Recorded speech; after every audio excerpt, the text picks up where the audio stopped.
साधु साधु साधु। नमो तस्स भगवतो वरहतो सम्मा सम्बुद्धस्स। नमो तस्स भगवतो वरहतो सम्मा सम्बुद्धस्स। नमो तस्स भगवतो वरहतो सम्मा सम्बुद्धस्स। साधु साधु साधु। दयेचे आगर, करुणेचे महासागर, विश्वाला शांती देणारे तथागत भगवान बुद्ध, तसेच त्यांचा सुविख्यात असणारा सद्धम्मावर आरूढ असणारा सदा पूजनीय श्रावक संघ, या तीनही रत्नाला माझे त्रिवार वंदन। तसेच माझे गुरुवर्य आचार्य उपाध्याय यांना सुद्धा माझे त्रिवार वंदन। भारतीय घटनेचे शिल्पकार बोधिसत्व डॉक्टर बाबासाहेब आंबेडकर यांच्या उपकाराची जाण ठेवून सर्वांच्या प्रती मंगल मैत्री।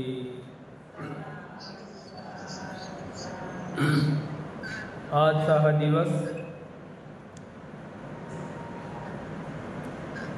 ज्या दिवसाला आपण महत्त्व देतो तो ऐतिहासिक दिवस, मुख्य आपल्या जीवनातला महत्त्वाचा दिवस आहे। या दिवसाला डबल क्रांती दिवस म्हणून ओळखल्या जाते। पहिली क्रांती अशोक सम्राटाने विजय संपादन केला, शस्त्राने राज्य चालवणारा सम्राट धम्माशोक बनला, धम्मावर आरूढ झाला आणि या दशमीच्या दिवशी शस्त्राचा त्याग केला। कलिंगामध्ये कलिंगाचं युद्ध झालं तेव्हा रक्ताचे थारोळ्यामध्ये जिकडे तिकडे सारे लोक कापण्यात आलेले पडून होते। ते पाहून तो प्रसन्न व्हायला पाहिजे की मी राज्य जिंकलं, चारही दिशेवर माझं अधिपत्य आहे, परंतु तो प्रसन्न न होता उदास झाला। चेहऱ्यावर अशांती आणि भीतीचं वातावरण होतं, भय होता त्याच्या चेहऱ्यावर। एका संन्याशाला रस्त्याने जात असताना पाहून तो विचार करू लागला, या संन्याशाच्या चेहऱ्यावर अजिबात भयाची छटाई नाही, आणि मी एवढा मोठा चंडाशोक म्हणतात आणि भीतात, आणि या व्यक्तीला माझ्यापासून भय वाटत नाही आहे, आणि एवढं मोठं राज्य जिंकून मी भयभीत आहो आणि यांच्या चेहऱ्यावर प्रसन्नता आहे। तर तो विचारतो की तुम्हाला भय नाही?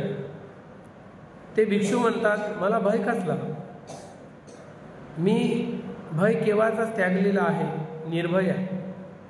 कारण प्रत्येक व्यक्ती इथे जन्माला येतो, कधी ना कधी मरतो, संपून जातो, त्याला मृत्यू आहे।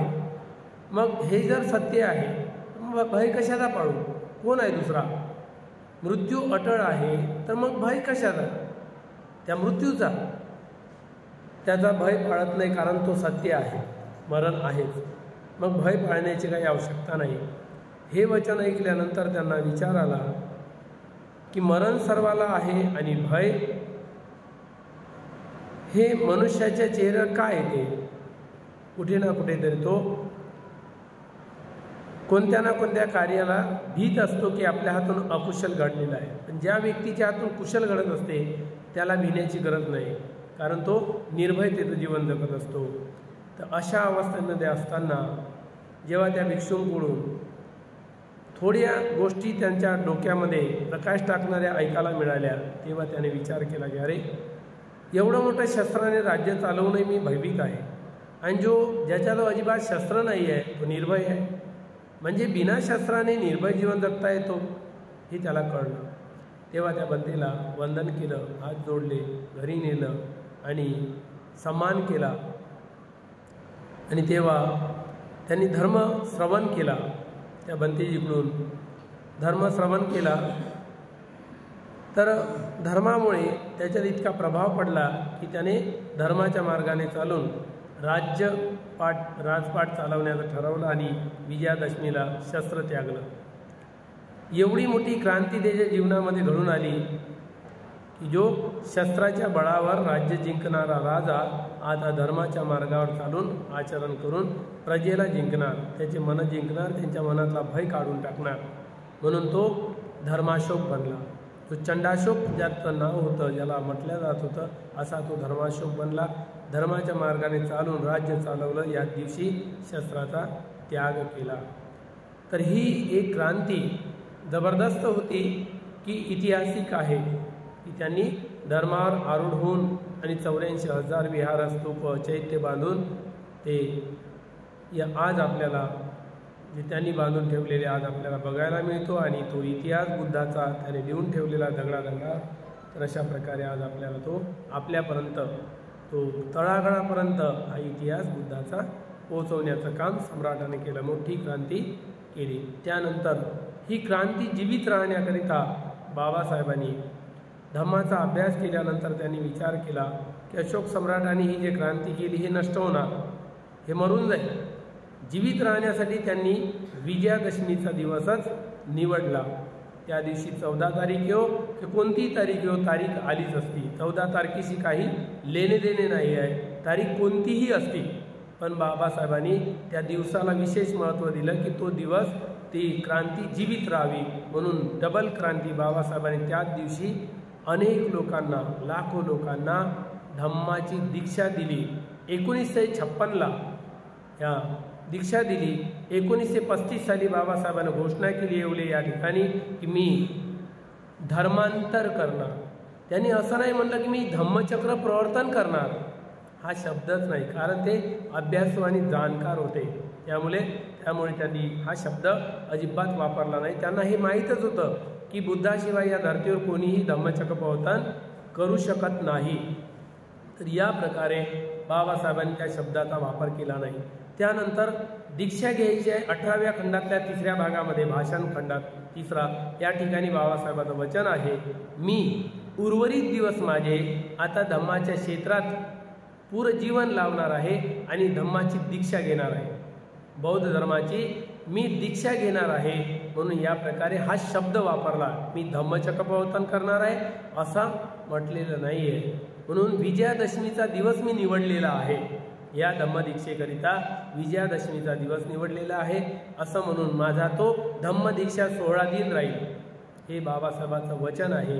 दुसऱ्या दिवशी मॅगझिन निघाली आणि त्या ठिकाणी लिहिण्यात आलं की बाबासाहेबांचा धम्म दीक्षा 16 दिन हे लिहिण्यात आलं. इतका इतिहासामध्ये जाग्यावर पुरावा आहे. तरी जे धर्मापासून वंचित असणारे, अभ्यासू समजणारे असे अज्ञानी लोक या गलत शब्दांचा वापर करून बाबासाहेबांना धम्मचक्र प्रवर्तन केलेला हे उद्गार काढतात. हे अज्ञान त्याचं दिसून पडते. सारे बुद्धिस्ट लोक थुकल्यासारखे करतात की या काय हे ज्ञानी आहे लोक. आपल्याकडे पाहण्याचा त्यांचा दृष्टिकोन बदलतो की कुठली गोष्ट कुठे लावून धम्माला ग्लानी आणण्याचे काम करतात. या प्रकारे आपल्याला तुच्छतेच्या नजरेने पाहतात की यांना अभ्यास नाही आहे. बुद्धाला नष्ट करायला निघाले हे लोक. म्हणून धम्मचक्र प्रवर्तन तो दिवस नाही. मग धम्मचक्र प्रवर्तन या शब्दांचा वापर कशाकरिता आणि का करावा, का करतो? धर्मांतर आणि अशोक विजयादशमी या 3 गोष्टी एकत्र केलेल्या आहे आपण. तर मित्रांनो, एक लेख आलेला आहे की आपण प्रगतिशील विचारांचे वारसदार आहोत, त्याचे वाहक आहोत आणि म्हणून काही अनावधानाने झालेल्या चुकीच्या गोष्टीची आपण पुनर्विचार केला पाहिजे. कृपया हा लेख नीट वाचा. नुसता लाईक करून चालणार नाही, चिंतन करा आणि तुमच्या प्रतिक्रिया मात्र यावर असल्या पाहिजे, चर्चा असल्या पाहिजे एकमेकांमध्ये. भगवान बुद्धांनी संबोधी प्राप्त केल्यानंतर सारनाथ येथे सर्वात प्रथम त्यांनी काय केलं? सर्वप्रथम त्यांनी काय केलं आणि इतिहासात नमूद काय आहे आणि त्या नावाचं सूत्र काय आहे? आपल्याला इतिहासात जायचं आहे आणि सच्चाई शोधायची आहे.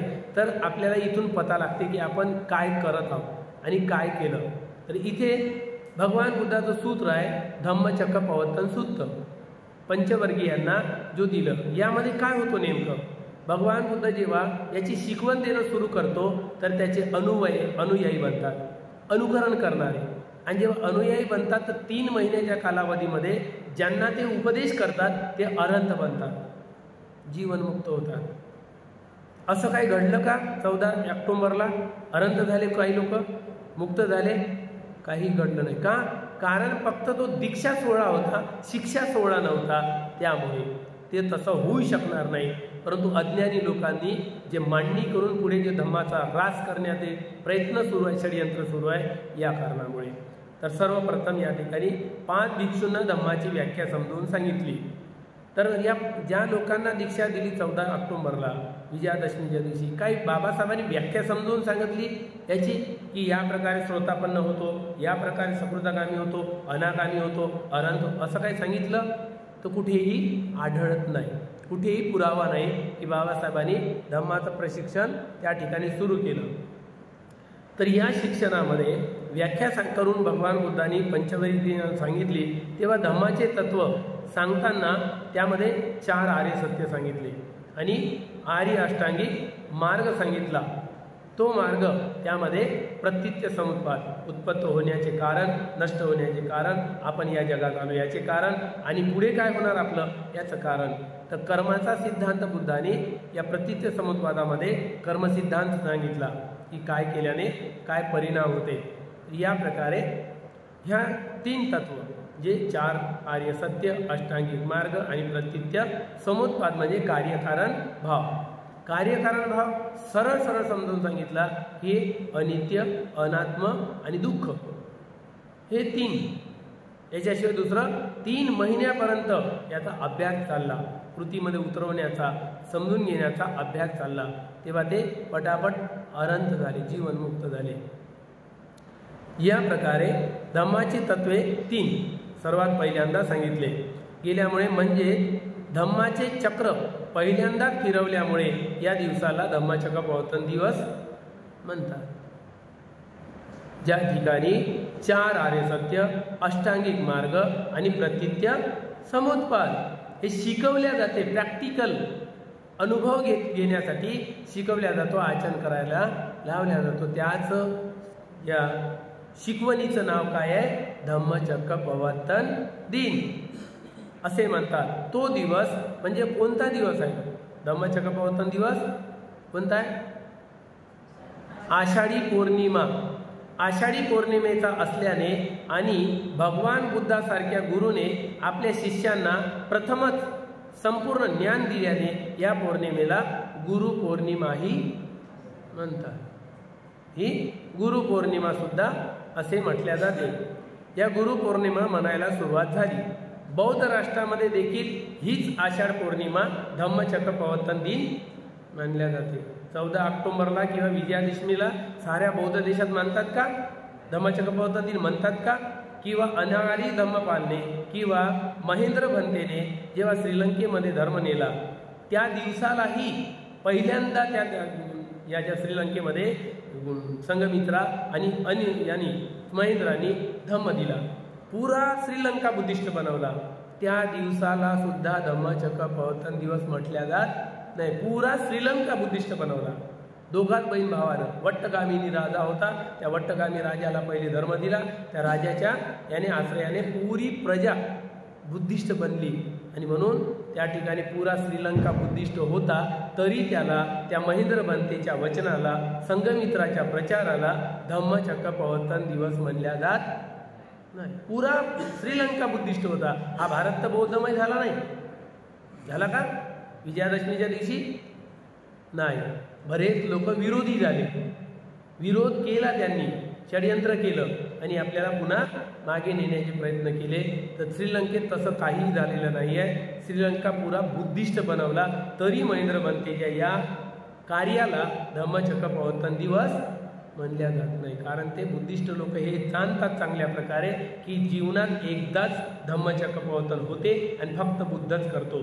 म्हणून धम्मचक्र प्रवर्तनामध्ये काय दिलेलं आहे? समने नवा ब्राह्मणे नवा देवे नवा मारे नवा ब्रह्मुना वा केनची वा लोकस्मिंती. भगवान बुद्धांनी काय वचन?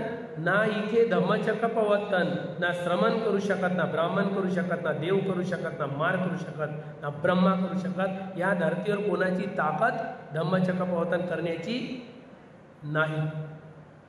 सरळ भगवान बुद्धांनी धम्मचक्कप्रवर्तनामध्ये सरळ सरळ सांगितलं, या धर्तीवर कोणाचीही ताकद नाही, फक्त बुद्धाशिवाय.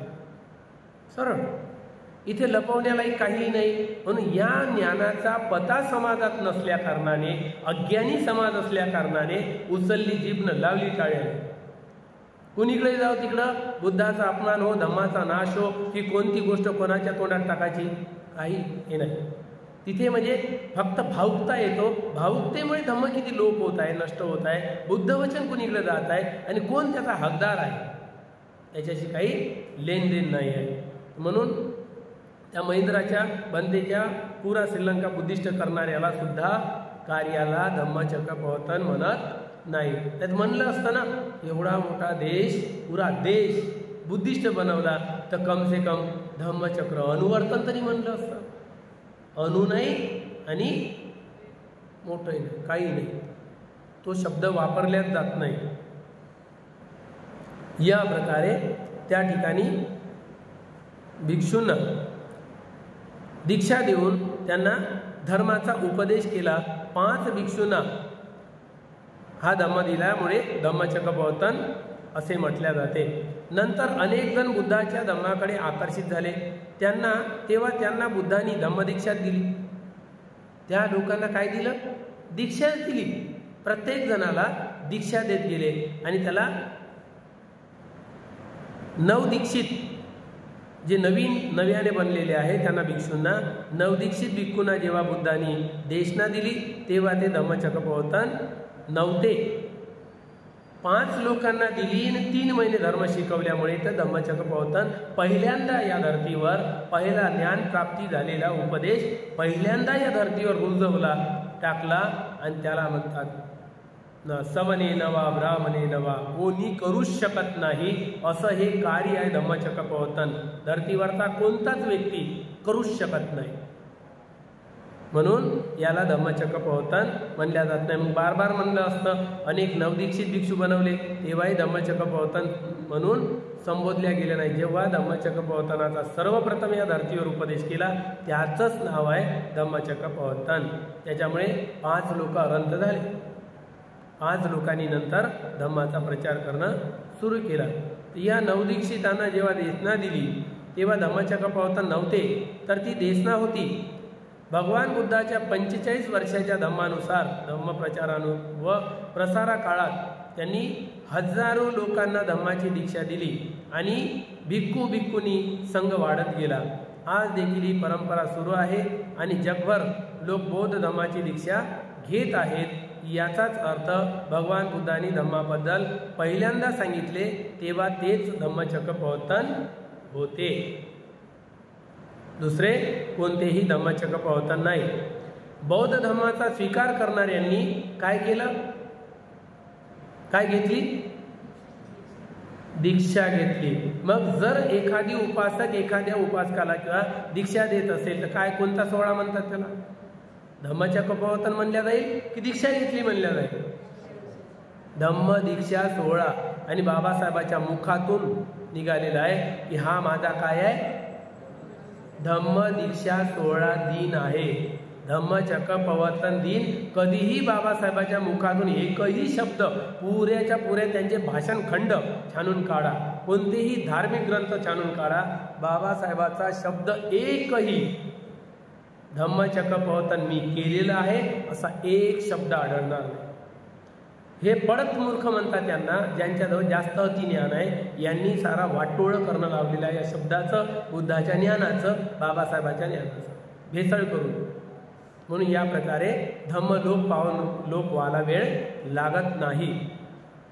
तर या प्रकारे त्या धम्मचक्कप्रवर्तन त्या दिवसाला म्हटलेल्या दुसऱ्या दिवसाला म्हणत नाही. आणि ज्यांनी दीक्षा घेतली त्याला धम्मदीक्षा. म्हणून बाबासाहेबांनी त्या चंद्रमणी बंदीजीकडून काय घेतली? धम्मदीक्षा घेतली. आणि मग लोकांना काय देणार? घेतलं तेच देणार की दुसरं काय देणार? लोकांना काय दिली? धम्मदीक्षा दिली. इसवी सन पूर्व 3ऱ्या शतकामध्ये हा सम्राट अशोक यांचा उदय काळ. एका साम्राज्याचा वारस लाभलेला अति महत्वाकांक्षी राजा अशोक यांनी अनेक राज्ये काबीज केले आणि आपले अफाट साम्राज्य स्थापित केले. बुद्धाच्या विचाराने प्रेरित होऊन हा सम्राट बौद्ध धर्माचा स्वीकार करतो. बुद्धाच्या विचाराने प्रेरित होऊन सतत 10 दिवस चाललेल्या या विजयोत्सवाला 10 दिवस कंटिन्यू उत्सव चालला की शस्त्र त्यागलं आणि 10व्या दिवशी तो या मार्गावर पक्का आरूढ होतो. तो दिवस आहे विजयादशमी. विजय संपादन केला 10व्या दिवशी.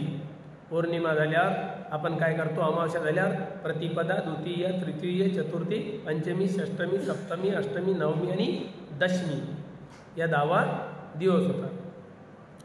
तर या प्रकारे दशमी म्हणून प्राचीन भारतात ओळखले जाते.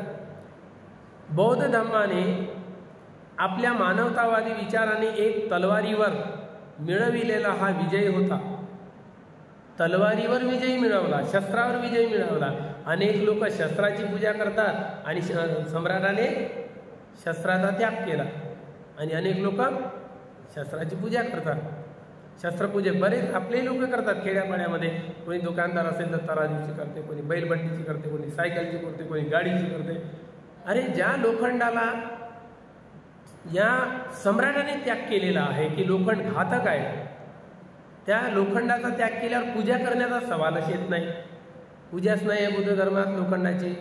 शस्त्र त्यागलेलं आहे, तलवार त्यागलेली आहे आणि विजय संपादन केलेला आहे. म्हणून याला या बुद्ध विचाराचा सर्व दिशांना प्रचार व्हावा म्हणून अशोक सम्राटांनी धम्मप्रचारकांना वेगवेगळ्या दिशेने पाठवले. 4ही दिशाकडे पाठविले. पाठीला पाठ लावून बसलेले सिंह, नंतर त्यांनी काय केलं, 4 सिंह 4 दिशेला तोंड केले आणि पाठीला पाठ लावून सिंह मुद्रा बनवली. कशाकरिता की या प्रकारे प्रचार 4ही दिशेने बुद्धाच्या धर्माचा झाला पाहिजे. म्हणून हे जे सिंहांचं चित्र आहे हे राजचिन्ह म्हणून ते घोषित करण्यात आले आणि अशोकाच्या धम्मप्रचाराचा लोगो काय आहे, धम्मप्रचाराचा लोगो. मोहोर लागली त्या कशाची, मुद्रेची मोहोर लागली तर विदेशामध्ये जाण्यापासून कोणी रोकत नाही. या प्रकारे राजमुद्रा बनवून टाकली त्याला आणि ते चिन्ह त्याचा धम्मप्रचारासाठी लोगो बनलेला आहे. राजचिन्ह होते.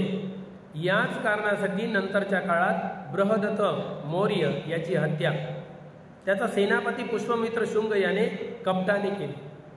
कपट करून बृहदत्त याची हत्या कोणी केली, पुष्पमित्र शुंगाने केली. कपटाने हत्या केली आणि बौद्ध धर्माच्या विचाराचे चालणारे राज्य संपुष्टात येऊन वैदिक परंपरेचा कट्टर समर्थक असलेल्या शुंगाने राज्य स्थापित केले.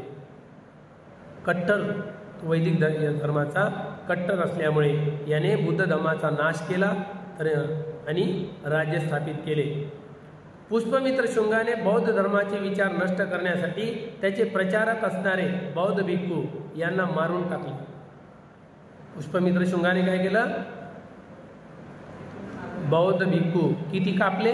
बाबासाहेब म्हणतात 18व्या खंडातल्या 3ऱ्या भागात भाषण खंडात बाबासाहेब काय म्हणतात, धम्मलोप होण्याचं कारण काय, धम्माचा प्रचारक न उरल्यामुळे, दारादारापर्यंत भिक्षू न पोहोचल्यामुळे धम्माचा प्रचार होऊ शकला नाही आणि 60,000 भिक्षूंची कत्तल केल्यामुळे धम्माचा प्रचारक कोणीही उरला नाही. म्हणून ज्या धर्माचा धर्मगुरू राहणार नाही तो धर्म नेस्ता नाबूद होऊन जाणार.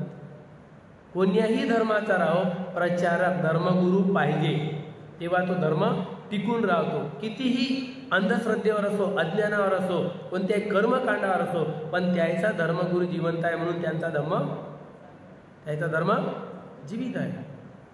हे बाबासाहेब जाणत होते की कसंही राहो पण धर्मगुरू पाहिजे आणि म्हणूनच इतर लोकांचे धर्मगुरू काहीही करो पण त्याचा धर्म जिवंत आहे. ते जिवंत आहे म्हणून धर्म जिवंत आहे. लोकांना काही ना काही सांगत जाते आणि आपल्या मार्गावर आणत जाते आणि ठेवत जाते चिपकवून. हे कारण आहे की 60,000 भिक्षूंची कत्तल केली. ही सोन्याच्या कारशापणाची जणू काही लूट होती. आता 100 सोन्याचे कारशापन एका भिक्खूचं एक मुंडकं आणून दिलं तर 100 सोन्याचे कारशापन देण्यात येत होतं. हे त्यावेळेस त्याने पुष्पमित्र शुंगाने काय केलं, जणू काही सोन्याच्या मोहराची लूट केली. कशासाठी? जे प्रचार करणारे कोणते गृहस्थ होते किंवा एखादी धार्मिक कार्य करणारे होते, पूजापाठ करणारे होते, अशा गृहस्थांना संपवण्यासाठी केली का भिक्खूंना? भिक्खूंना. त्यांना माहीत होतं हा गृहस्थ जो पूजापाठ करतो, धार्मिक संस्कार करतो, याची समाजामध्ये प्रस्थ काय आहे, ओळख काय आहे? एक ब्राह्मणाप्रमाणे ओळख आहे. कशी? ब्राह्मण काय करतो, आपलं पूजापाठ असेल तर आपले कपडे लावून दुसऱ्याच्या घरी पूजेला जातो आणि तिकडून घरी आल्यावर ते काढून ठेवतो. म्हणजे या गृहस्थाची कुठल्याही प्रकारची ओळख नाही आहे. हा तुरंत बदलतो, दलबदलू सारखा तुरंत बदलतो की आता बाहेर गेला, पूजा अर्चा करून आले, घरात आल्यावर गृहस्थ बनला. त्याच्यामुळे त्याची काही ओळख नाही. पण भिक्खूंची एक ओळख होती. काय ओळख होती? बुद्ध धम्माचे सैनिक. वस्त्रामुळे त्यांची ओळख होती. आणि हे घरात राहत नाही, गुफेत राहतात, एकांतात राहतात, झाडाखाली राहतात, मशानात राहतात. यांना संपवणे सोपं आहे. कारण ओळख पाहिजे. गृहस्थाची काहीच ओळख नाही आहे. पटकन घरी गेला, ड्रेस बदलवून टाकला, झाला तो तिकडला, मिळला तो समाजामध्ये. भिक्खू मिळत होता का? भिक्खू समाजामध्ये ओळखाला येत होता. कशामुळे? चिवरामुळे. त्याच्यामुळे चिवराचा जो रंग होता तो कासाधारी, काश्य वस्त्र, ते लवकरात लवकर कुठेही गेला तरी ओळखाला यायचा. त्यामुळे याला पकडणे एकदम सोपं आणि सहज होतं. त्यामुळे यांना संपवा, धम्म आपोआप संपवा. म्हणून आजच्या परिस्थितीमध्ये आपण जो भिक्खूंचा विरोध करतो आणि द्वेष करून दूर लोटतो आणि आपणही त्याच्यापासून दूर जातो, हे काय आहे? धम्मनाशाचं कारण आहे. बाबासाहेब म्हणते हे धम्मनाशाचं कारण आहे की 2 चाकं जोपर्यंत येत नाही, भिक्खू आणि उपासक उपासिका हे चाक येत नाही एकत्र, तोपर्यंत धम्माचा गाडा पुढे जात नाही. आम्ही काय करतो? आपसात भिक्खूंचा द्वेष करतं, भिक्खूचा तिरस्कार करतं, भिक्खूला दूर लोटतं. असा बनतेजी, तसा बनतेजी, विहारात नाही याचं, येऊ नाही द्यायचं, ठेवू नाही द्यायचं. काय आहे? काय करत काय तुम्ही? प्रचार करत आहे की धम्माचा नाश करत आहे? बाबासाहेबांच्या मतानुसार हा धम्माचा नाश आहे. जोपर्यंत तुमचं एकसूत्रीपणा भिक्षूशी जुळणार नाही तोपर्यंत तुम्ही धम्माचा प्रचार करत आहे हे सिद्ध होत नाही. तुम्ही धम्माचा नाश करत आहे भिक्खूपासून दूर जाऊन, हे सिद्ध होते. म्हणून त्या लोकांनी पहिले कुणाला संपवलं? भिक्खूंना संपवलं. 60,000 भिक्षूंची कत्तल केली. जणू काही सोन्याच्या नाण्यांची लूट होती. मात्र तरीही बौद्ध धम्म संपुष्टपणे नष्ट होऊ शकला नाही. जाळंमुळं भारतात होते. भिक्खू संपवल्यानंतरही या ठिकाणी जाळंमुळं होते. म्हणून बाबासाहेब म्हणत होते की भारतातून धम्म पुरेपूर नष्ट नाही झाला, अजून फक्त झाडच सुकलेलं आहे. त्याचे जाळंमुळं अजूनही जिवंत आहे. त्याला पाणी घातलं तर झाड केव्हा हिरवं होऊ शकते, हे बाबासाहेबांचं मत होतं. म्हणजे त्यावेळेस बाबासाहेबांच्या वेळेस धम्म लोप झाला होता. अनेक भिक्षूंच्या कत्तली झाल्या, पण तरी पण आनंद कौशल्यान बनते होते, धर्मकीर्ती बनते होते, शांतरक्षित बनतेजी होते, जे ब्रह्मदेशात पाठवले असे, बांगलादेशात पाठवले असे 5-6 भिक्षू होते. आणि एक भिक्षू हजारो लाखो लोकांना भारी होते त्यावेळेस. कारण महापंडित म्हणतात त्यांना, आनंद कौशल्यान बनतेला महापंडित. आणि ध्यानाचे धर्मकीर्ती बनते, ध्यानामध्ये अग्र होते, ध्यान शिकवण्यामध्ये. यांनी 4-5 लोक असून सुद्धा होता धम्म. म्हणून बाबासाहेब म्हणे की अजूनही फक्त जाळामुळं जिवंत आहे, पानं सुकलेली आहे. झाडाला पाणी दिल्यावर झाड धर्माचं केव्हाही वर येऊ शकते. या प्रकारे नष्ट पुरेपूर झाला नव्हता, परंतु हानी पोहोचली समाजाला आणि धम्माला ग्लानी आली. तेव्हा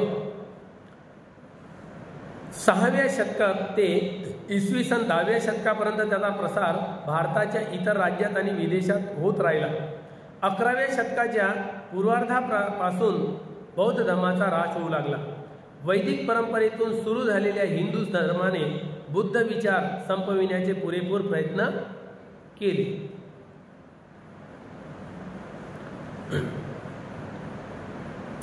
या प्रकारे पुरेपूर प्रयत्न केले. याचाच भाग म्हणून बौद्ध संस्कृतीमध्ये महत्त्वाचे असलेले दिवस, सण, सोहळे त्यांचे नामकरण सुरू होऊन त्यांना नवीन अर्थ देण्यात आला. कोणाचे सण आहे? हे सारे बौद्धाचे. एशियाचे सम्राट म्हणजे तुम्ही वाचा, कुंभमेळा या ठिकाणी 15 दिवसाचा उत्सव होता. 1 महिन्याचा होता तसा कुंभमेळ्यामध्ये. हा दुसरा कोणाचा नाही आहे. 4 गेटवर 4 सिंह बसवलेले आणि 4 गेटवर हे जे आपले हे आहे गेट स्तूप, याचे गेट, हे गेट 4 गेटवर बनवल्या जात होते राजाकडून आणि 4ही दरवाज्यातून 4ही दिशेचे राजे आणि राजकुमार येत होते. महिनाभराचा कार्यक्रम चालत होता. हळूहळू तो 15 दिवसावर आला मेळावा. त्याच ठिकाणी ज्या ठिकाणी कुंभमेळा भरते त्याच ठिकाणी एशियाचे सम्राट वाचा, त्याच्यामध्ये सावंगीकर मेदनकर बनतेनं काय लिहिलेलं आहे पुराव्यासकट की तो कोणाचा मेळावा होता. बौद्ध लोक दान देत होते. राजे महाराजे भिक्षूंना पाचारण करून आणि धम्मश्रवण करत होते. तो 1 महिन्याचा होता मेळावा. तो नंतर 15 दिवसावर आला. या प्रकारे सण बदलवले. दिवाळीला महामोगलात भरतीची हत्या करून तुमच्या सणाचं वाटोळं केलं. पोळ्याच्या दिवशी तुमच्या घरांवर वस्तींवर बैलाच्या शिंगाला टिंबे बांधून हाकलले आणि वस्त्या जाळल्या. त्याला पोबारो म्हणतात आंध्रामध्ये. तोही सोहळा हे केला. ज्या दिवशी अनेक लोक पोयाडे म्हणून साजरा करतात, पौर्णिमेचा दिवस, अंगावर पाणी फेकणे आणि एकमेकाला धर्मोपदेश करून एकमेकाला मजाक करणे, या प्रकारचा जो सण होता तो कोणता होता? होळी. त्याचं विद्रुपीकरण काय करण्यात आलं? शेण, माती, चिखल सर्व विद्रुपीकरण. या प्रकारे तुमच्या सणाचा पूर्णच्या पूर्ण नायनाट करण्यास संपवण्यासाठी पुरेपूर प्रयत्न केलेला आहे. तर या प्रकारे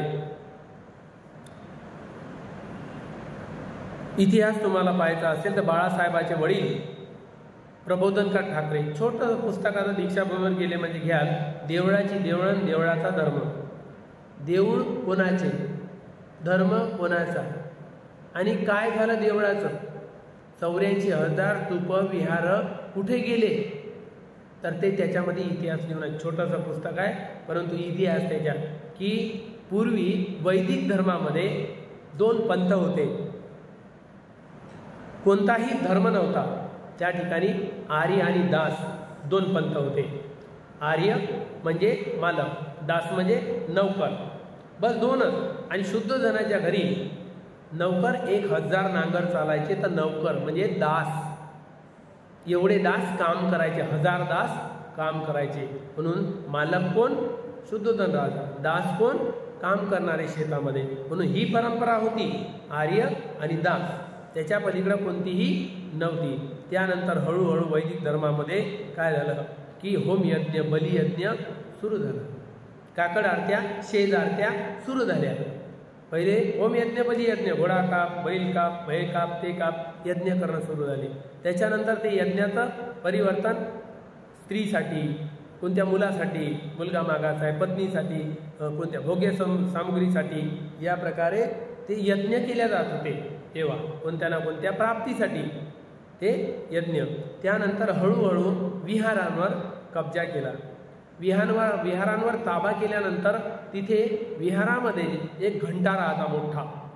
तो घंटा त्याला लाकूड बांधायचं आणि भंतेजी 11 वाजता भोजनाला निघाले पाहिजे लेण्यांमधून, सर्व लेण्यांमधून. पण एक पर्वतावर एक घंटा राहायचा मोठा. तो घंटा एवढं मोठं खोड राहायचं, दोरीला बांधून एक जण जायचा आणि बराबर पायात पाय सावली याच्या पहिले त्याला मारायचा. 1 घंटा पहिले टनकन आवाज आल्याबरोबर 4ही दिशेला लेण्यांमध्ये असणारे बंदीजी चारिका करायला जायचे भोजनाला. तर तो घंटा याचा प्रतीक आहे की भिक्षूला टाईम सांगतो. हळूहळू तो घंटा मंदिराचा घंटा बनला आणि हलवणं सुरू केलं. तो घंटा जो वाजवाचा घंटा होता भिक्षूंचा टाईम सांगणारा, तो हळूहळू देवाच्या समोर म्हणून वाजवणं सुरू केलं. तो आता घंटा देवाचा घंटा बनला. आणि म्हणून त्या देवळामध्ये, त्या विहारामध्ये मूर्त्याचे म्हणजे स्थापनाही नाही केल्या. भगवान बुद्धाच्याच मूर्ती याचं विद्रुपीकरण आहे. तुम्ही कोणत्याही मंदिरात जा, कुठेही जा पुऱ्या भारतात, तुम्हाला साडी नेसलेला बुद्ध दिसेल, त्याचे डोळे फोडून त्याच्यामध्ये चांदीचे लावलेले डोळे दिसेल, कोणा बुद्धाच्या अंगावर बद्रीनाथ मूर्ती बसवलेली दिसेल. या प्रकारे सोमनाथमध्ये, तिरुपती बालाजीमध्ये या प्रकारे तुम्हाला ते पशुपतनाथाचं मंदिर, अशोक सम्राटाची जी पोरगी होती दुसरी, अशोक सम्राटाला 2 मुली होत्या, एक मुलगी संघमित्रा आणि दुसरी चारुमती. चारुमती नेपाळमध्ये दिलेली होती. चारुमतीनं नेपाळचा राजा त्याला हे करून त्या विनवणी करून पशुपतीनाथाचं मंदिर बनवलं, म्हणजे त्याचा जीर्णोद्धार केला. अशोक सम्राटानं बनवलेलं होतं, त्याचं तुटताट झालेलं होतं काही, तर त्या मुलीनं पुन्हा त्याला सावराला लावला आणि कुशीनाराचं जे महापरिनिर्वाणाचं थडगं आहे ते पुरेच्या पुरंच तुटलं होतं. तर ते अशोक सम्राटाची मुलीनं इकडं आली आणि ती म्हणायला लागली, मी माहेरी तेव्हाच येतो जेव्हा तुम्ही हे थडगं बनवून द्याल. पतीला आपल्या विनवणी केली की नेपाळमध्ये तेव्हाच येतो मी जेव्हा तुम्ही हे कुशीनाराचं महापरिनिर्वाणाचं थडगं बरोबर करून द्याल आणि मूर्ती बसवून द्याल. तर तिच्या पतीनं बसवली ती मूर्ती चारुमतीच्या. ते तिच्यामुळे आज ते जिवंत आहे ते विहार. हे चारुमतीचं काम होतं की तिरुपती या पशुपतनाथाचं मंदिर, बुद्ध मंदिर, बौद्धाचं विहार ते तिच्या हाताचं आहे. तिनं सर्व मूर्त्या गिरत्या हे करून जीर्णोद्धार चांगल्या प्रकारे सुंदर तिनं केलं. या प्रकारे इतिहास गडप करून तिथे वेगळे वेगळे बनवण्यात आलेलं ते पूजायला लागले, कारण त्याच्यापासून आमदानी होऊ लागली. घंटा वाजवणे, मग त्याच्यावर शेज आरती, काकड आरती, काकडे बनवायचे, पेटवायचे, मग ते आरत्या करायच्या. तर ते प्रबोधनकार ठाकरे सांगतात की तेव्हा मंदिरांवर जेव्हा कब्जा करण्यात आल्या, त्या घंट्याला देवाचा घंटा म्हणून तलमली वाजवणं सुरू केलं, शेज आरत्या, काकड आरत्या सुरू केल्या. त्यामुळे त्या मंदिरांवर, देवळांवर कब्जा करण्यात आला. देवळं कोणाचे? देवळाची देवळं, देवळातला धर्म कोणता घातला त्या देवळाईत, हे साराच्या सारा इतिहास त्यामध्ये आपल्याला वाचायला मिळतो. म्हणून बदल करण्यात आलेला आहे. बरेच आजही तुम्ही मूर्ती पुरेपूर पुरातत्ववाल्यांनी जर संशोधन करून योग्य प्रकारे जर शहानिशा केली, ते मूर्ती साऱ्या साड्या नेसवलेल्या, कंठमणीला टाकलेल्या, डोळे फोडलेल्या साऱ्या मूर्त्या बुद्धाच्या साड्या हर जागेवरच्या. जेवढे मंदिर आहे भारतातले तेवढ्या ठिकाणचे पुरातन मंदिरं ते सर्वच्या सर्व जागेवर तुम्हाला ते आढळणार. या प्रकारे वैदिक परंपरेचं फक्त होमयज्ञ, बलियज्ञ याच्याशिवाय दुसरं काहीच नव्हतं. ते मूर्तीपूजक नव्हते, त्याचे मंदिरं नव्हते, कोणतं काही चैत्य किंवा कोणत्या लेण्या नव्हत्या. हे फक्त यज्ञ करणारे होते, पण ते बलियज्ञ आणि होमयज्ञ हे 2च करत होते. या प्रकारे हा वैदिक धर्माचा परंपरेतून झालेला हिंदू धर्माने बुद्ध विचार संपविण्याचे पुरेपूर प्रयत्न केला. याचाच भाग म्हणून बौद्ध संस्कृतीमध्ये महत्त्वाचे असलेले दिवस, सण, सोहळे सर्व नामकरण केले. तुमच्या सर्व सणांचं नामकरण करण्यात आलेलं आहे. आणि विजयादशमी किंवा दशहरा याचं नाव कसं बदलवलं? विजयादशमीचं दशहरा, म्हणजे 10व्या दिवशी कोण हरला? 10व्या दिवशी सम्राट हरला, कारण त्यावेळेस सीमेचं उल्लंघन होत होतं आणि उल्लंघन होऊ नये म्हणून सम्राटाने सीमेवर बंधनं टाकलेले आहे, त्याला सीमा बंधन. तर या प्रकारे आपण विजयादशमीचा दिवस तो कोणीही सीमेमध्ये कुठेही घुसता कामा नाही मनमर्जीने, म्हणून सीमेचं उल्लंघन कोणीच करायचं नाही म्हणून धर्माची एक सीमा दिली आणि आपल्या राज्याची एक सीमा दिली की तुम्ही राज्यामध्ये बिनधास्त जगा, मोकळे जगा, माझा भय पाळू नका, म्हणून तुम्हाला तुमच्या सीमेच्या अंदर सुखाने जगा. आपल्या राज्याची सीमा बांधली की या सीमेच्या अंदर कोणीही उपद्रव करू नये. त्याच्यानंतर धर्माची सीमा बांधली की मी जे धर्म ग्रहण केलेला आहे याचं उल्लंघन सुद्धा कोणी करू नये. तर सारा विनय समाजात लागू केला सम्राटाने, म्हणजे सीमा उल्लंघन करूच नये. या प्रकारे सर्वांना ते बुद्धाचा धर्म घराघरात पोहोचवला आणि घराघरात बुद्धिस्ट होते, पंचशीलधारी होते. आता तर तेच लोक हळूहळू पलटले. त्याच्यानंतर आपलेच लोक त्या तलवारीच्या बळावर मुस्लिम बनले. आपलेच लोक या पुष्पमित्र शुंग आणि तो शशांक याच्या भीतीपोटी आपलेच लोक तिकडे गेले. तर या प्रकारे नाही तर पुरा भारत बौद्धमय होता. आणि हे बाबासाहेब म्हणतात मी पुराव्यासहित सांगतो म्हणते 18व्या खंडातल्या 3ऱ्या भागात पुराव्यासहित की सारा भारत बौद्धमय होता, मी पुराव्याशी कोणत्याही विद्वानाने यावर माझ्याशी चर्चा करावं म्हणते, पुरावे दाखवतो म्हणते पुरा भारत बौद्धमय होता की नाही. बिना पुराव्यानं बाबासाहेब बोलत नसतात. तर या प्रकारे बौद्ध धर्माचा ऱ्हास झाला म्हणून हे प्रतीक वापरण्यात आले. किंवा त्याचा दुसरा अर्थ असाही होतो की बुद्ध विचार दशबल 10 बलांनी युक्त आहे. बुद्ध काय दशबल तनुजम वंदनीत म्हणतो ना आपण, 10 बलांनी युक्त आहे बुद्ध, म्हणून दश हरा बुद्धाला संपवलं म्हणजे दश बलवाला हरला. बुद्धाला हरवलं आम्ही या भारतातून, म्हणून दश बलवाल्याला नष्ट केलं म्हणजे दश हरा गेला. या प्रकारे दशबलयुक्त नष्ट करून आनंदोत्सव साजरा करणे याचेही ते प्रतीक असू शकते. तसंच दिवाळी हा सण बौद्धांचा सण होता, तर त्या दिवशी महामुघलांची हत्या करून तुकडे तुकडे करून खांड खांड करून तो दिवस शोकात परिवर्तित झाला. आपल्यासाठी दुःखाचा म्हणून मानला गेलेला आहे की धर्माचा एक बाब संपवला, म्हणून तो दिवस आपण मानत नाही. दिवाळीला दिवे लावल्या जात नाही, म्हणून तुमचा जो दिवाळी कोणता आहे तो आहे कार्तिक पौर्णिमा. त्या दिवशी सारी पुत्र महामुघलांच्या अस्थी दर्शनासाठी सारनाथला काढल्या जाते. तो दिवस पवित्र दिवस, त्या दिवशी घरोघरी दिवे लावले जाते, फटाके फोडल्या जाते, रांगोळी लावल्या जाते, ध्वज फडकवल्या जाते, पताका लावल्या जाते. तो दिवस तुमच्यासाठी काय आहे? दिवाळी आहे. बौद्धांची दिवाळी म्हणून कार्तिक पौर्णिमा साजरी केल्या जाते. जगात सारनाथ जाऊन पहा, त्या दिवशी कार्तिक पौर्णिमा पुरा सजवून राहते, पुराच्या पुरं सारनाथ, पुऱ्या अस्थी काढल्या जाते, धातू काढल्या जाते. या प्रकारे विजयादशमी या दिवशी आपण उत्साह साजरा करू शकतो की कारण तो दीक्षेचा दिवस आहे. त्यानंतर दिवाळी कार्तिक पौर्णिमा, ती दिवाळी नाही, त्या दिवाळीला फटाके फोडल्या जात नाही आणि मनवल्या जात नाही, कारण त्या दिवशी महामुघलांची हत्या करण्यात आलेली आहे.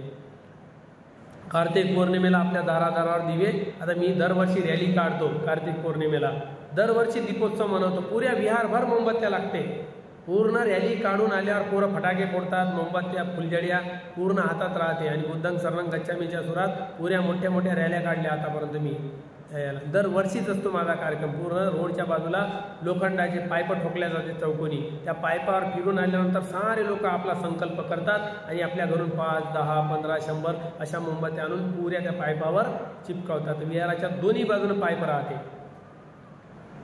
या प्रकारे उत्सव मी दरवर्षी साजरा करतो बौद्धाची दिवाळी. आणि मला पाहून मग ते वार्डामधून जेव्हा रॅली निघते, दारादारावर पुरे दिवे लावून राहते, दारादारात बाल्टी ठेवून राहते पाण्याची, पाठ ठेवून राहते, भंतेची येणार भिक्खू लोक, आम्ही त्यांचे पाय धुणार.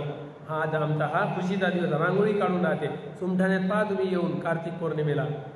या प्रकारचे माझे कार्यक्रम चालतात. कार्तिक पौर्णिमा बरेच वर्ष झाले, 2003-4 पासून दीपेंच्या विहारात होतो तेव्हापासून करत आहोत. तर एकसारखी माझी कार्तिक पौर्णिमा चालूच आहे. बरेच लोकांमध्ये सुधार झाला.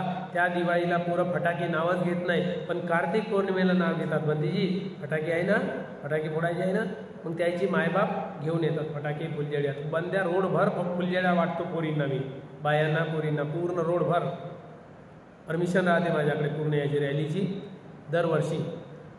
या प्रकारे तो सण दिवाळी म्हणून साजरा करायचा असेल, तुम्हाला पुऱ्या विहारभर मोमबत्त्या लावायच्या असेल, तर तो कोणता? कार्तिक पौर्णिमा. चातुर्मास खतम होतो भिक्षू लोकांचा. चौथा जो महिना आहे वर्षावासाचा, 3 महिने वर्षावास आणि 1 महिना दान. तर कार्तिक पौर्णिमेपर्यंत दानाचे कार्यक्रम त्या मेळाव्यामध्ये चालत होते.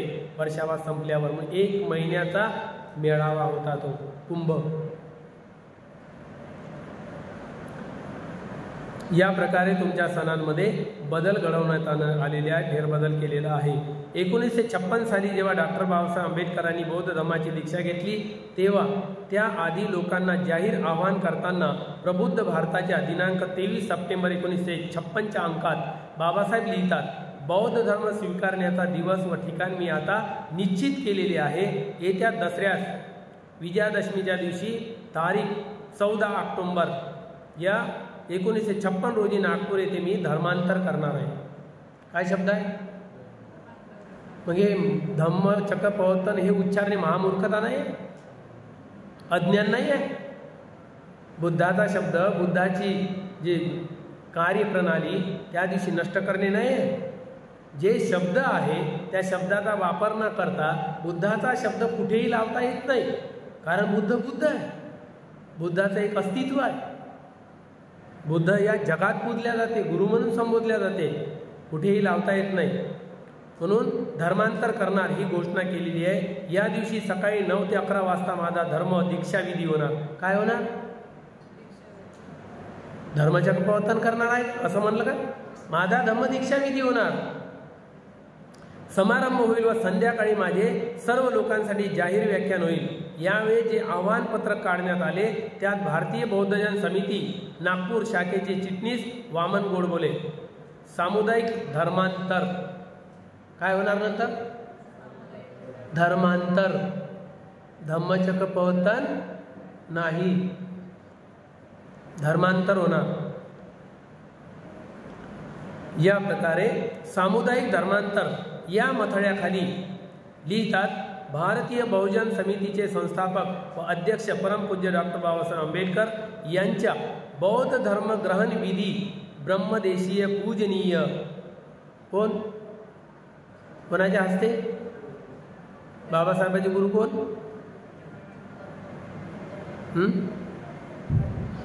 काय नाव आहे बाबासाहेबांच्या गुरुचं? माहित नाही पाहिजे?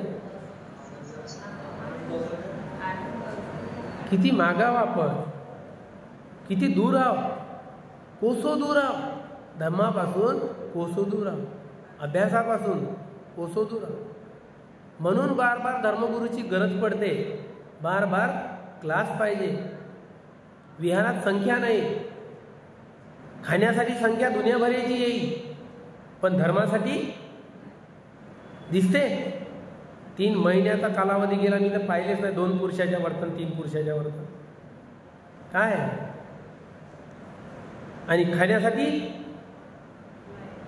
अशा अधार्मिक लोकांकडून तुम्ही पैसा काढून त्याला खाऊ घालता म्हणजे नौकर आहे का तुम्ही? काय गरज चालली? ज्या लोकांना धर्माची ओढ नाही, ज्या लोकांना धर्माचं लेनदेन नाही, ज्या लोकांना धर्माच्या प्रचाराचं घेणे देणे नाही, विहाराशी काही घेणे देणे नाही, अशा लोकांना तुम्ही घर बसल्या लोकांना, घरगुच्या लोकांना पैसा काढता, त्याच्याकडला नौकर तुम्ही बनता, खाऊ द्यायला घालता. हे आयटम बनव, ते आयटम बनव. नौकर आहे तुम्ही, बावरजी होय. काय करत आहे तुम्ही? पुण्यकर्म करत आहे. त्याचा पैसा काढून त्याला खाऊ घालायला इथं बोलवता, संख्या वाढवता. धर्माच्या प्रचारासाठी नाही बोलवताय तुम्हाला. काय करत आहे? पुण्यकर्म करत, पाप कर्म करत आहे तुम्ही. पुण्य नाही याच्यात. भूताले पुरण चालत आहे तुम्ही. याला धर्मप्रचार नाही म्हणत, तुमचं योगदानच नाही धर्मप्रचारासाठी. जर तुम्ही 10 लोकांतून 5 लोक जरी आणले असते ना 3 महिन्यात, चला ना बाबा धर्म आहे का, चला ना काहीतरी करावं लागेल, आपल्याला पुढे करायचं आहे ना, आपल्याला पुन्हा समापनाचा कार्यक्रम करायचा आहे, बरेच भिक्षू बोलवायचे आहे, बरेच लोक आले पाहिजे, धर्म त्यांच्या कानापर्यंत गेला पाहिजे.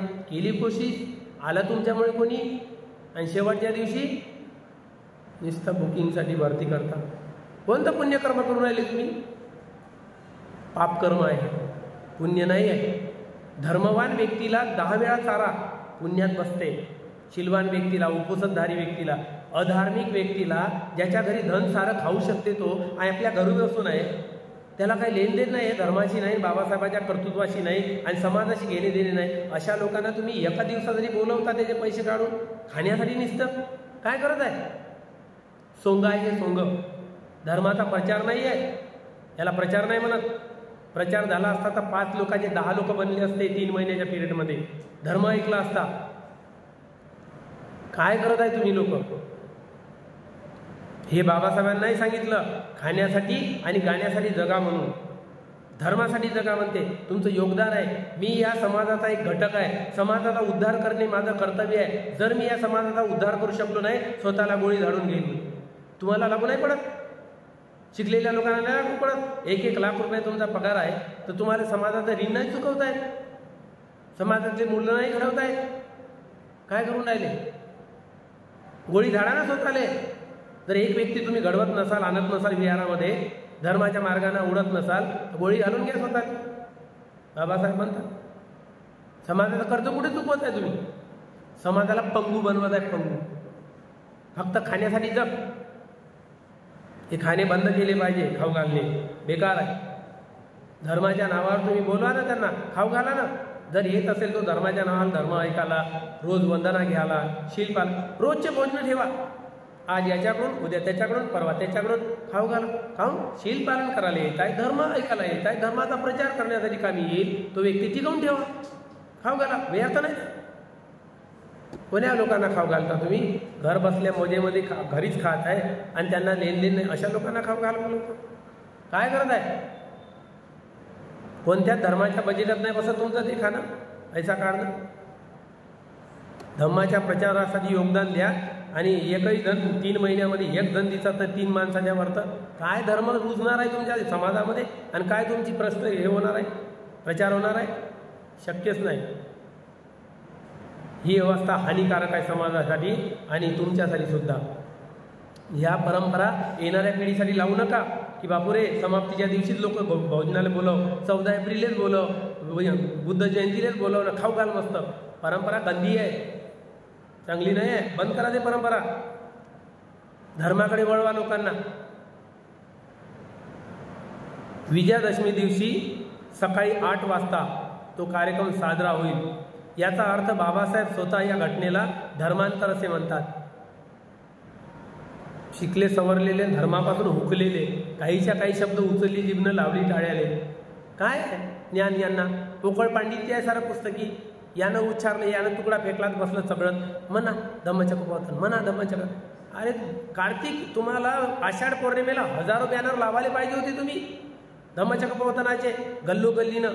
तेव्हा प्रचार होते आणि असलियत माहीत पडते. हां, या दिवशी बुद्धानं सर्वप्रथम एकाच्या तरी घरून एका पैशाचं बॅनर लागलं का? आणि आता गल्लोगल्लीनं, दारादारा चौकात नाव करासाठी धम्मचक्र प्रवर्तन, धम्मचक्र प्रवर्तन. महामूर्खता दिसते बौद्ध देशाला तुमची, महामूर्खता. जे नाही त्याला आहे म्हणतात. बुद्धानं धम्मलोप होण्याचं कारण सांगितलं. जे बुद्ध वचन नाही त्याला बुद्ध वचन म्हणणे आणि जे आहे त्याला नाही म्हणणे. धम्म नष्ट होण्याचं कारण सांगितलेलं आहे. आणि आम्ही काय करतो? धम्म नष्ट करण्यासाठी पूरक गोष्टी तयार करत आहोत. पुण्य नाही आहे, पापामध्ये चाललेलं आहे सर. बाबासाहेब स्वतः या घटनेला धर्मांतर असे म्हणतात किंवा गोड बोले या घटनेला बौद्ध धर्म ग्रहण विधी असे म्हणतात. बौद्ध धर्म ग्रहण विधी असे म्हणतात. येथे हे लक्षात घेतले पाहिजे की दोघेही पण या घटनेला धम्मचक्र प्रवर्तन असे म्हणत, धम्मचक्र प्रवर्तन शब्दच नाही वापरत आहे अजिबात शेवटपर्यंत. दोघेही नाही. तो या ऐतिहासिक घटनेसाठी योग्य शब्द नव्हे. ही जी ऐतिहासिक घटना आहे याच्यासाठी योग्य शब्द धम्मचक्र प्रवर्तन नाही. मग धम्मचक्र प्रवर्तन हा शब्द 1956 साली आला. कुठून आला? प्रबुद्ध भारताच्या 29 सप्टेंबर 1956च्या अंकात पहिल्याच पानावर छापले होते, धम्मचक्राच्या नवप्रवर्तनासाठी चलो. तिथून आला हा शब्द. बाबासाहेबांनी दिलेला आहे का? एका व्यक्तीनं या मॅगझिन छापली, त्या अंकामध्ये 29 सप्टेंबर 1956च्या वेळी एक अंक छापण्यात आला. त्यामध्ये पहिल्यांदाच पहिल्या पानावर लिहिण्यात आलं का धम्मचक्राच्या नवप्रवर्तनासाठी चला नागपूर. तेव्हापासून ते प्रचलित झालं.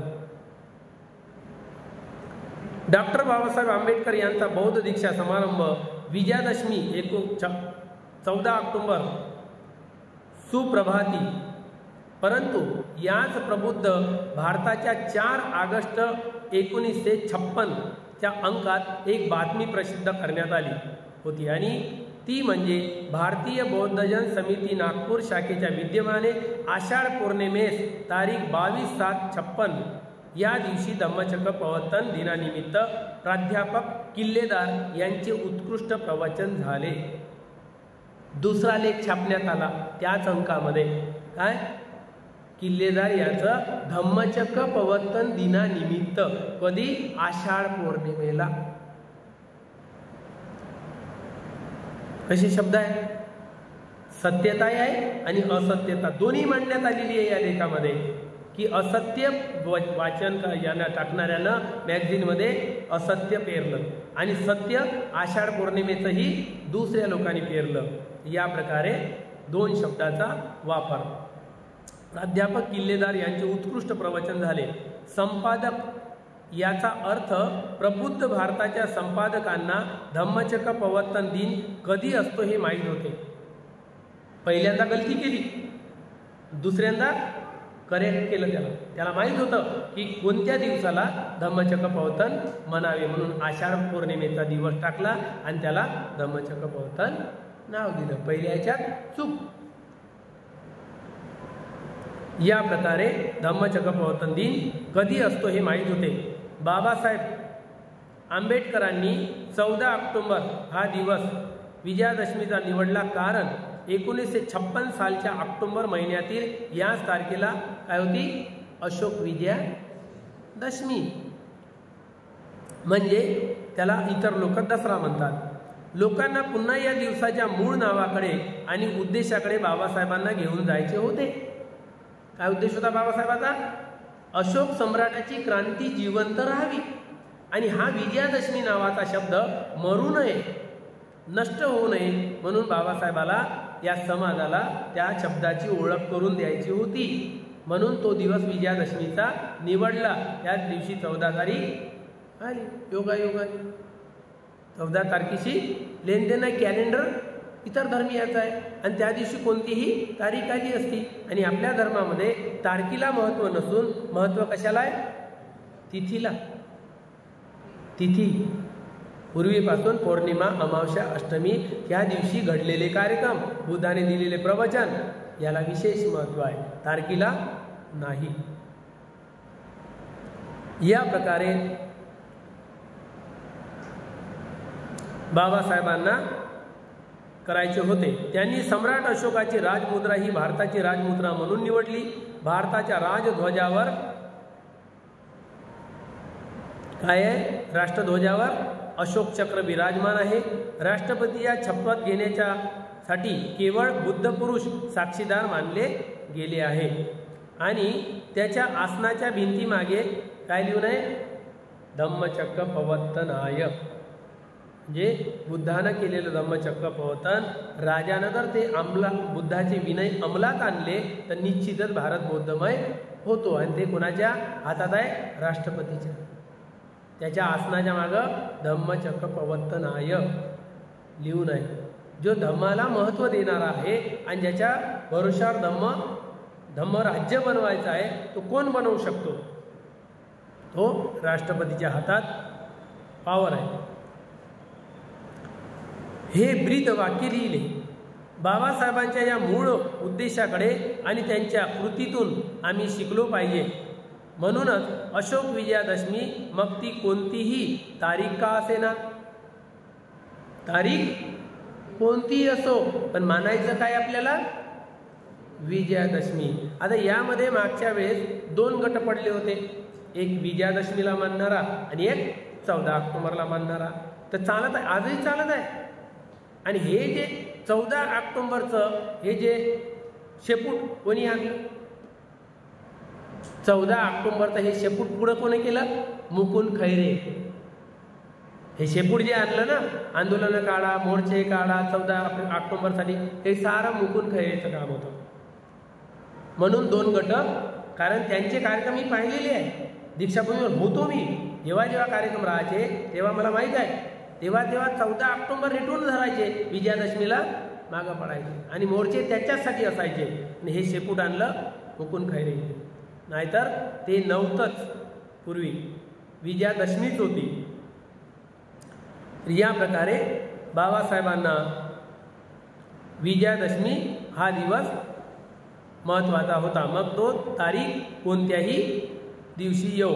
यावर्षी 12 ऑक्टोबर आहे.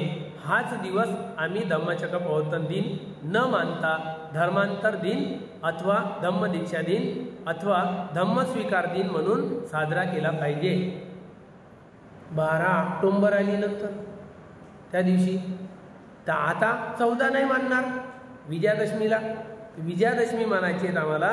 विजयादशमी धम्मदीक्षा 16 दिन, विजयादशमी दिन किंवा धम्मदीक्षा दिनाच्या धर्मांतर दिन या प्रकारे आम्ही वाक्यांचा वापर करणार, पण धम्मचक्र प्रवर्तनाचा करणार नाही.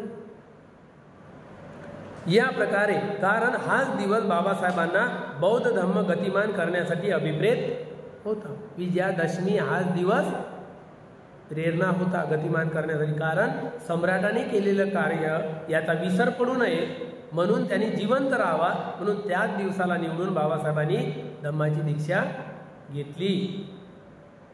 म्हणून तो दिवस महत्त्वाचा आहे. हा दिवस सम्राट अशोकाच्या कार्याचा केवळ आदरच दर्शवित नाही, तर बाबासाहेबांच्या दूरदृष्टीचे ते एक प्रतीक आहे. बाबासाहेबांच्या दूरदृष्टीचे प्रतीक आहे विजयादशमी हा दिवस. सम्राटाचा नुसता आदर करत नाही आपण, दोनही त्यामध्ये डबल क्रांती झालेली आहे. या प्रकारे सतत आपल्या उद्दिष्टाची जाणीव करून देणारा दिवस आहे. म्हणून या आधुनिक भारतीय बुद्धिस्ट लोकांनी विश्वरत्न बोधिसत्व डॉक्टर बाबासाहेब आंबेडकर यांच्या 1956च्या अशोक विजयादशमीचा धम्मदीक्षा धर्मांतर दिनाच्या दिवसाला धम्मचक्र प्रवर्तन किंवा धम्मचक्र अनुवर्तन शब्द बोलू नये, हे शब्द वापरणे योग्य नाही आणि आपले स्वतःचे मानसिक अविद्या अज्ञान दाखवून देऊ नये. हे काय आहे? अज्ञान आहे. धम्माप्रती मानसिकता गंदी आहे.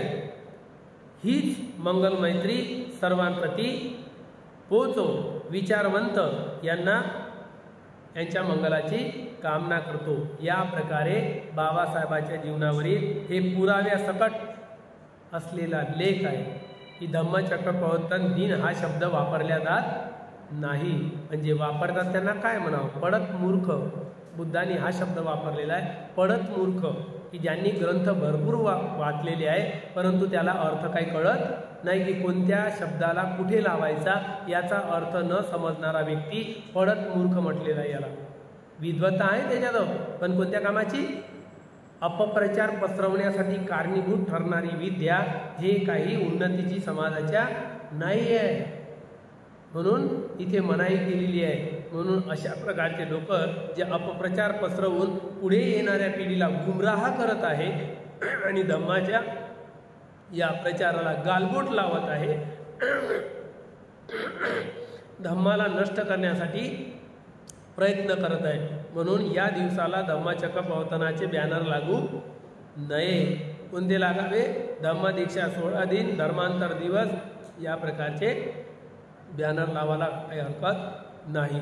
म्हणून ही मूर्खता आणि अज्ञान सारा देश पाहतो की भगवान बुद्ध या धर्तीवर पहिल्यांदा धम्मचक्र प्रवर्तन करतात आणि तोच दिवस मानला जाते जगामध्ये. जग त्याच दिवसाला महत्त्व देऊन साजरा करतात आणि कोणत्या वेळेस आम्ही कोण्या वेळेस साजरा करतो? ज्यावेळेस आषाढ पौर्णिमे येत आहे त्यावेळेस आपल्याला माहीतही येणार की आज काय आहे. त्या दिवसाचं नावही येत नाही, खोपडीतही येणार आहात आपल्या की आज धम्मचक्र प्रवर्तन दिवस आहे, माहीतच नाही. बऱ्याच लोकांना सांगावं लागते प्रवचनातून तरी ते खोपडीच्या बाहेर जाते, पटतच नाही. आणि आज हा दिवस पटतो जे नाही आहे त्याला आहे म्हणतात आणि आहे त्याला नाही आहे म्हणतात. स्वीकारण्याची मानसिकता नाही आहे आणि भावनेपोटी करत काय आहे? धम्माचा नाश करून महापापाचं पातक करत आहे. हा समाज पाप कर्माकडे वळत आहे, येणाऱ्या पिढीला गुमराह करत आहे या शब्दाच्या मध्ये घोळ घालून. म्हणून हे या प्रकारे पुराव्यासकट हा लेख दिलेला आहे.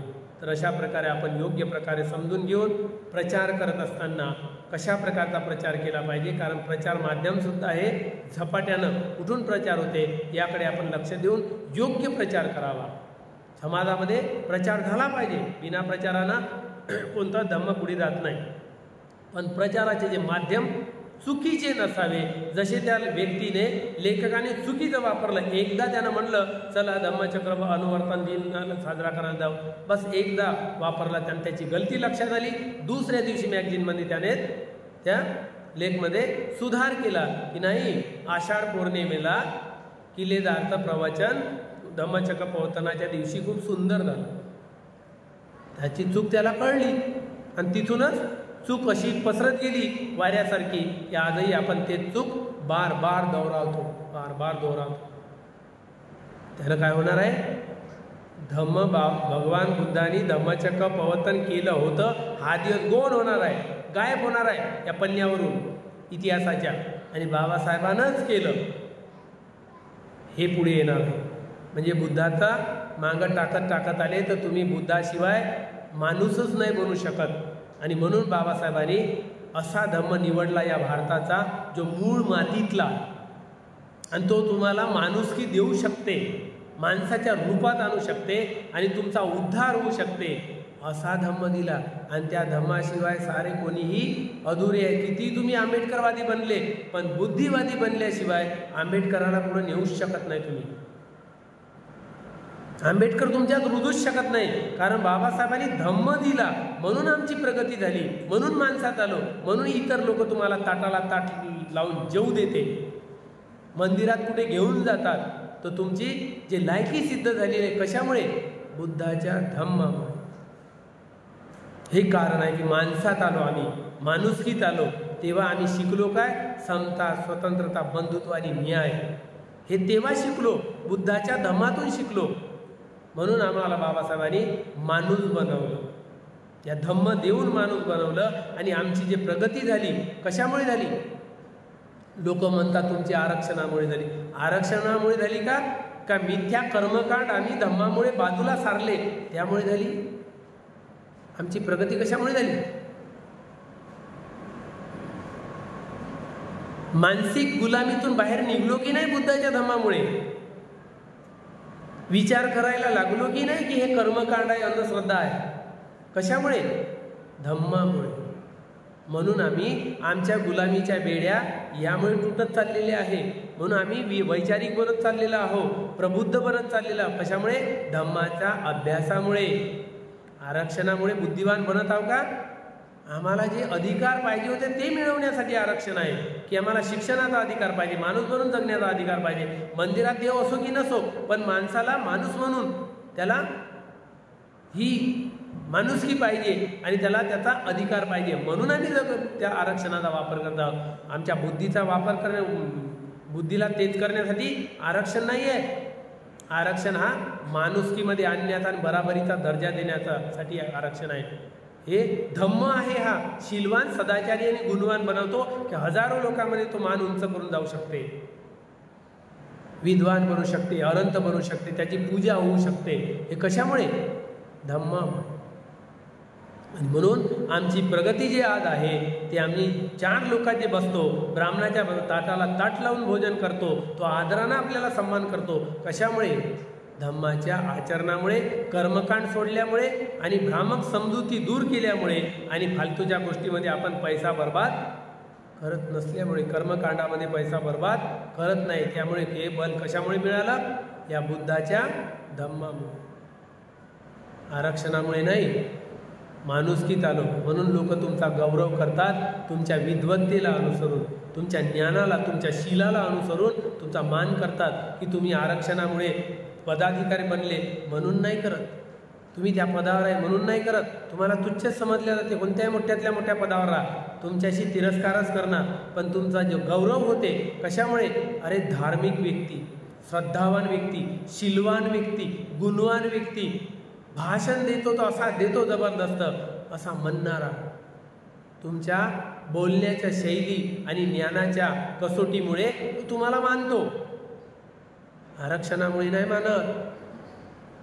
हे कारण आहे. बुद्धाच्या धम्मामुळे आपली प्रगती झालेली आहे, बाकी कशानेही झालेली नाही आहे. आणि आपल्या जीवनातून जर धम्म निघून गेला काय होईल? पुन्हा गुलाम बनल्याशिवाय राहणार नाही.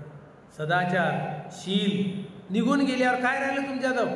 कारण महात्मा फुलेने म्हणूनच म्हणलं की आमचं जे नुकसान झालं होतं, आम्ही जे एकदम गुलामीच्या अवस्थेला आलो असतो, कशामुळे आलो? कशामुळे गेलो होतो? धन नव्हतं म्हणून का? नाही. विद्ये विना मती गेली, मती विना नीती गेली, नीती विना गती गेली, गती विना वित्त गेले, वित्तामुळे आम्ही काय बनलो? शूद्र बनलो आणि खचूनच गेलो पुरे टोटली. तर काय पाहिजे होतं आम्हाला? विद्या विद्या नव्हती, त्यामुळे आम्ही गुलाम बनलो. विद्या जर असली तर काय करते? विचार करायला लावते, चिंतन करायला लावते, तार्किक बुद्धी वापरायला लावते, कसोटीवर तपासायला लावते. विद्येचं कामच ते आहे. विद्येचं काम बुद्धिवान आणि तर्कवान बनवणे आहे. म्हणून विद्या नव्हती. विद्या नसल्यामुळे आमच्याजवळ काय नव्हतं? विद्येविना मती गेली. बुद्धी नव्हती, प्रज्ञा नव्हती. विद्या नव्हती म्हणून